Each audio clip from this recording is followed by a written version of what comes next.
नमस्कार, कैसे हैं आप सभी। आई होप सो आप सभी अच्छे होंगे। और आज की जो वीडियो है बहुत ही ज़्यादा अहम होने वाली है। वो इसलिए क्योंकि कुछ ना कुछ अपडेट हम आपको देते रहते हैं। और जिन बच्चों के फिज़िकल जब से कंप्लीट हुए हैं, पास हुए हैं, उनको बहुत ही ज़्यादा चिंता सता रही है कि एग्ज़ाम होगा या नहीं होगा, इसके अंदर मेडिकल होगा या नहीं होगा। और डॉक्यूमेंट्स को लेकर सबसे ज़्यादा दिक्कत आ रही है क्योंकि बहुत सारे बच्चे ऐसे हैं जो रेंट एग्रीमेंट बनवाए हुए हैं, दिल्ली में नहीं रहते या फिर दिल्ली में कम रहते हैं, रेंट एग्रीमेंट है उनके पास, या फिर उन्होंने बैंक की पासबुक के माध्यम से फॉर्म भरा था, या फिर कुछ बच्चे ऐसे हैं जो अदर स्टेट से आए हुए हैं दिल्ली का आधार कार्ड का एड्रेस चेंज करवा के। तो दुविधा है उन सभी बच्चों के लिए। आज की वीडियो में कंप्लीट जानकारी देंगे। सबसे पहले टॉपिक कवर करेंगे। टॉपिक आपको बता देता हूँ, ऐसे बनेगा मूल निवास। अभी मैं आपको बताऊंगा कैसे प्रोसेस है दिल्ली में मूल निवास बनाने का। पीसीसी नहीं है तो कर देंगे बाहर, बिल्कुल सही बात है, वो भी बताऊंगा क्यों ऐसा मैंने कहा है। और ये लिखा हुआ है ऑफिशियल साइट पर नोटिफिकेशन की एक पीडीएफ में। वो 7 पेजों की पीडीएफ है, उसमें सारी डिटेल लिखी हुई है। तो वो मैंने रीड करके ही ये वीडियो बनाई है। किसी भी तरीके की कोई फेक इन्फॉर्मेशन नहीं दूंगा, वही इन्फॉर्मेशन दूंगा जो वेबसाइट के ऊपर नोटिस में लिखी हुई है। उसके बाद पासबुक और रेंट एग्रीमेंट वाले ध्यान दें, आपको अभी बताऊंगा आगे आपको क्या करना है। और मेडिकल की बात करें तो आपकी जो आंखें हैं वो 6/6 होनी चाहिए। तो ये सारी टॉपिक के ऊपर आज बात करेंगे।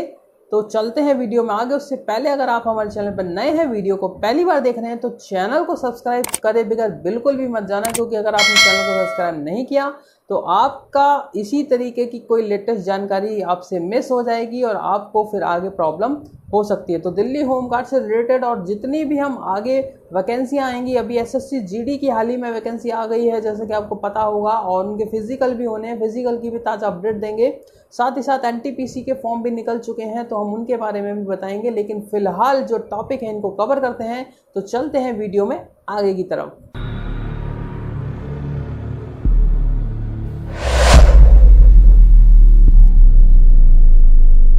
तो दोस्तों सबसे पहले आपको बताना चाहेंगे कि मूल निवास दिल्ली में कैसे बन सकता है, क्योंकि बहुत सारे कमेंट आ रहे हैं और आप लोग हमें व्हाट्सएप पर भी मैसेज कर रहे हैं। देखिए व्हाट्सएप पर तो हम रिप्लाई नहीं कर पाएंगे, हम आपको पहले ही बता दें, क्योंकि बहुत सारे मैसेजेस आते हैं और सबका लगभग एक ही क्वेरी होती है। और जब हम वीडियो बना करके उस सवालों का जवाब दे रहे हैं तो आप वही चीज़ क्यों व्हाट्सएप पे पूछ रहे हैं। ठीक है दोस्तों, तो मैंने आपको इसीलिए वीडियो बना करके दिखा रहा हूँ ताकि आपके सारे टॉपिक्स एक बार में ही कवर हो जाएं। देखिए अगर आप दिल्ली के निवासी हैं, आपके पास वोटर आईडी कार्ड है, ड्राइविंग लाइसेंस है, बैंक की पासबुक है, आधार कार्ड है, तो आपको बता दें कि आपको डोमिसाइल की कोई भी आवश्यकता नहीं पड़ेगी। आपका ऐसे ही डॉक्यूमेंट वेरिफिकेशन क्लियर हो जाएगा। ठीक है, जो लोग दिल्ली से बाहर गए हैं, जिनकी एजुकेशन हरियाणा की है, जिनकी एजुकेशन यूपी की है, राजस्थान की है, या फिर दिल्ली के अलावा अदर स्टेट की है, देखिए आप पढ़ने के लिए कहीं भी जा सकते हैं, कोई दिक्कत नहीं है। आपका रेंट एग्रीमेंट दिल्ली का अगर है और आपका बैंक अकाउंट दिल्ली का अगर है, तो आपको बता दें सीधा एक नोटिफिकेशन है वेबसाइट पर। आप खुद दिल्ली होम गार्ड की वेबसाइट पर जाना और वहां पर देख लेना, 7 पेजों की एक पीडीएफ पड़ी हुई है जिसमें साफ लिखा हुआ है कि वैकेंसी के नोटिफिकेशन निकलने से पहले का ही आईडी प्रूफ आपके पास दिल्ली का होना चाहिए। यानी कि दिल्ली की जो बैंक की पासबुक है वो भी आपकी जबी की होनी चाहिए जब आपका नोटिफिकेशन निकला था दिल्ली होमगार्ड का, यानी कि तकरीबन फरवरी में जब ये नोटिफिकेशन आया था, तो उससे पहले की आपकी पासबुक होनी चाहिए, उससे पहले का ही आपका रेंट एग्रीमेंट होना चाहिए, उससे पहले का ही आपका आधार कार्ड पे एड्रेस भी होना चाहिए। ये नहीं है कि वैकेंसी का नोटिफिकेशन निकलने के बाद आपने एड्रेस चेंज कराया या फिर बैंक में अकाउंट खुलवा लिया, पासबुक आपकी आ गई है, उस पर एड्रेस छप के आ गया है, तो आप दिल्ली के निवासी हो गए। ऐसा बिल्कुल भी नहीं है। अगर आप दिल्ली के निवासी बनना चाहते हैं या आपके पास कोई प्रूफ नहीं है, सिर्फ रेंट एग्रीमेंट और पासबुक है, और वो भी वैकेंसी निकलने के बाद की, तो आपको बता दें कि डीवी यानी कि डॉक्यूमेंट वेरिफिकेशन में ऐसे बच्चों को बाहर किया जा सकता है, क्योंकि ये कोई प्रूफ नहीं हुआ दिल्ली में रहने का।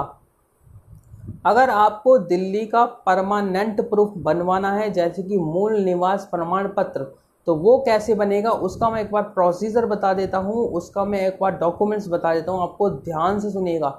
सबसे पहले तो आपके पास दिल्ली में 3 साल रहने का प्रूफ चाहिए।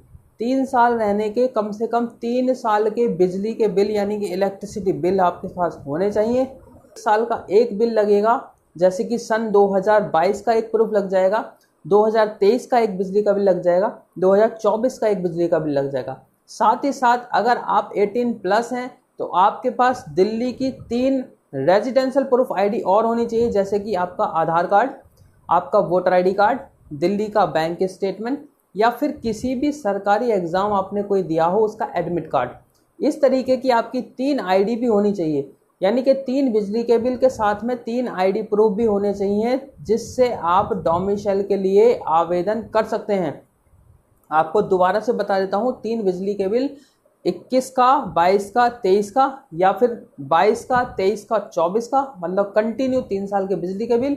और 3 साल की जो आईडी होंगे उसमें आधार कार्ड 1 साल के आईडी में काउंट हो जाएगा, दूसरा वोटर आईडी काउंट हो जाएगा, तीसरा बैंक की पासबुक काउंट हो जाएगी, चौथा आपका अगर वोटर आईडी या ड्राइविंग लाइसेंस है तो वो काउंट हो जाएगा, और अगर आपने कोई एग्ज़ाम दिया है तो वो भी आपका काउंट हो जाएगा। इस तरह से आपको हर साल के अलग अलग सेपरेट प्रूफ चाहिए होंगे दिल्ली में डोमिसाइल अप्लाई करने के लिए। अब आप सोच लीजिए कि आपके लिए आसान है या मुश्किल है, क्योंकि अगर आपके पास डोमिसाइल होता है तो आपकी डॉक्यूमेंट वेरिफिकेशन आराम से हो जाएगी, किसी भी तरीके की कोई दिक्कत नहीं होगी। उसके बाद बात कर लेते हैं पीसीसी यानी कि पुलिस क्लियरेंस सर्टिफिकेट। पीसीसी क्या है? Police clearance certificate.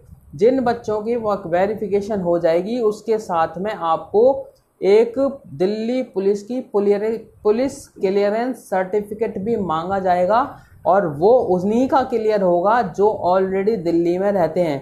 क्योंकि देखिए रेंट एग्रीमेंट तो आप कहीं से भी बनवा सकते हैं, पासबुक भी आप कैसे भी किसी भी बैंक में अकाउंट खुलवा के बनवा सकते हैं, एड्रेस भी आप चेंज करवा सकते हैं, लेकिन पुलिस वेरिफिकेशन ऐसे नहीं होती। पुलिस वेरिफिकेशन के लिए आपको वहाँ पर होना होता है, क्योंकि जब आप अप्लाई करते हैं, अप्लाई के बाद आपकी जो आपके डॉक्यूमेंट्स हैं वो दिल्ली पुलिस की साइट पर अपलोड होते हैं। अपलोड होने के बाद पुलिस वाले जो आपका लोकल थाना लगता है वहाँ से आपके घर आते हैं, या फिर कॉल करके आपको खुद संपर्क करके पुलिस थाने में बुलाते हैं, और फिर आपकी वेरिफिकेशन होती है, सारे डॉक्यूमेंट्स चेक करते हैं। जब वो कंप्लीट सेटिस्फाई हो जाते हैं कि ये बच्चा इसी एरिया का है, इसकी कोई एफआईआर वगैरह तो कोई दर्ज नहीं है थाने में, तो वो आपको एक कैरेक्टर सर्टिफिकेट देते हैं, जो कि ऑनलाइन आप खुद से डाउनलोड कर सकते हैं। आपकी ईमेल आईडी पर बाद में आ जाता है 5 से 7 दिनों के अंदर। तो वो पुलिस क्लियरेंस सर्टिफिकेट आपका इस वाली वैकेंसी में लगेगा। और ये मैं खुद नहीं बोल रहा हूँ, ये भी 7 PDF की जो फाइल है, पेज है, उसमें लिखा हुआ है कि आपका डॉक्यूमेंट वेरिफिकेशन के टाइम पर पुलिस यानी कि पुलिस पीसीसी यानी कि पुलिस क्लियरेंस सर्टिफिकेट भी लगेगा। ठीक है दोस्तों।